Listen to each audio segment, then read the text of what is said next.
Salve Regina, Mater misericordiae, vita dulcedo, estes nostra salve. The Lord be with you. A reading from the Holy Gospel according to Luke.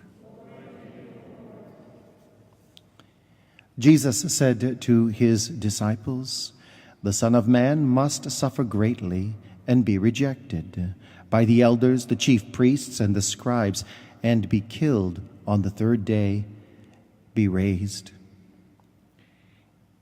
Then he said to all, "If anyone wishes to come after me, he must deny himself, take up his cross daily, and follow me. Whoever wishes to save his life will lose it, but whoever loses his life for my sake will save it. What profit is there for one to gain the whole world, yet lose or forfeit himself?" The Gospel of the Lord.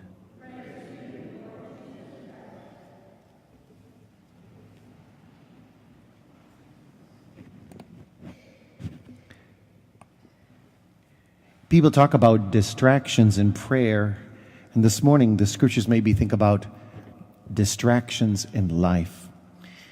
And I was just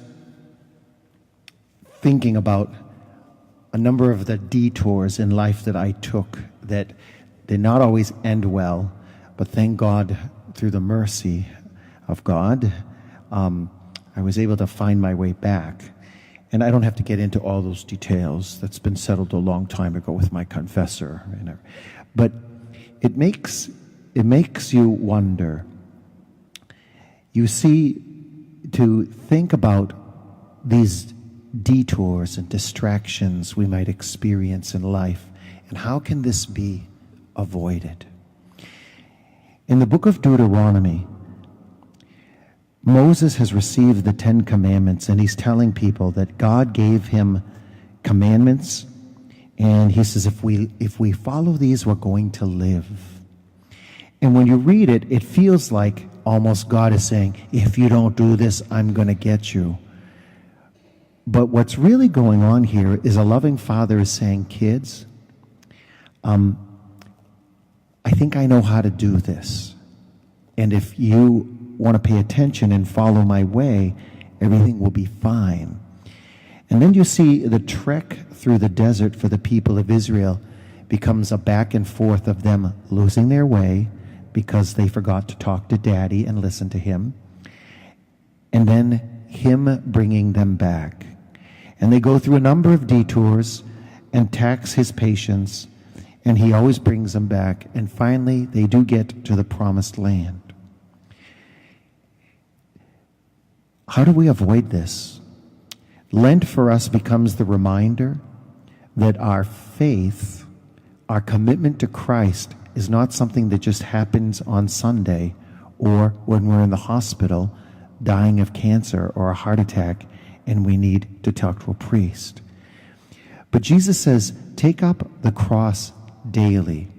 The other gospel writers don't have that word in there, daily. St. Luke puts it in there because he's trying to get his community to see.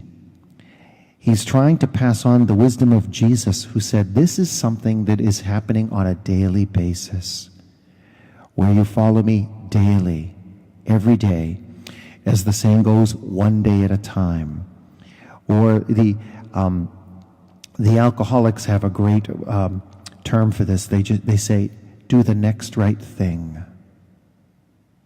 And so it becomes the one day at a time. And if perhaps we take a detour, we get back on track and ask for God's grace. And then we come back and we, one day at a time, stay faithful to Christ, nurture our relationship with him, and soon we find ourselves where we're supposed to be.